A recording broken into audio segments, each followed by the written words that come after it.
ವೀಕ್ಷಕರೇ, big boss Kannada season 11 ಇನ್ನೇನು ಒಂದು ವಾರದಲ್ಲಿ ಮುಗಿತಿದೆ. ನಟ ಕಿಚ್ಚ ಸುದೀಪ್ ಅವರೇ ಘೋಷಣೆ ಮಾಡಿಕೊಂಡಂತೆ ಈ ಸಲದ ಬಿಗ್ ಬಾಸ್ ಕಿಚ್ಚ ಸುದೀಪ್ ಅವರ ಕೊನೆಯ ಸೀಸನ್ ಆಗಿದ್ದು, ಬಿಗ್ ಬಾಸ್ ಕನ್ನಡ ಸೀಸನ್ 12 ಯಾರು ನಡೆಸಬಹುದು ಅಂತ ಸಾಕಷ್ಟು ಕುತೂಹಲವನ್ನ ಜನರಿಗೆ ಹೆಚ್ಚು ಮಾಡಿತ್ತು.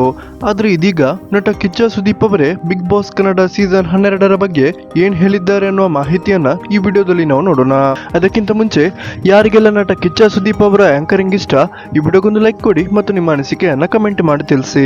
ವೀಕ್ಷಕರೇ, ನಟ ಕಿಚ್ಚ ಸುದೀಪ್ ಅವರು ಬಿಗ್ ಬಾಸ್ 12ರ ಬಗ್ಗೆ ಲೇಟೆಸ್ಟ್ ಪೋಸ್ಟ್ ಅನ್ನು ಹಾಕಿದ್ದು, ಬಿಗ್ ಬಾಸ್ 12 ನಟ ಕಿಚ್ಚ ಸುದೀಪ್ ಅವರ ಕೊನೆಯ ಸೀಸನ್ ಅಂತ ಹೇಳಿಕೊಂಡಿದ್ದಾರೆ.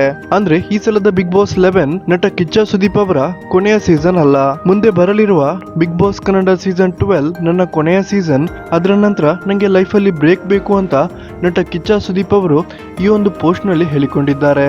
ವೀಕ್ಷಕರೇ, ನಿಮ್ಗೆ ಇದರ ಬಗ್ಗೆ ಏನ್ ಅನಿಸುತ್ತೆ ಅನ್ನೋದನ್ನ ದಯವಿಟ್ಟು ಕಮೆಂಟ್ ಮಾಡಿ ತಿಳಿಸಿ.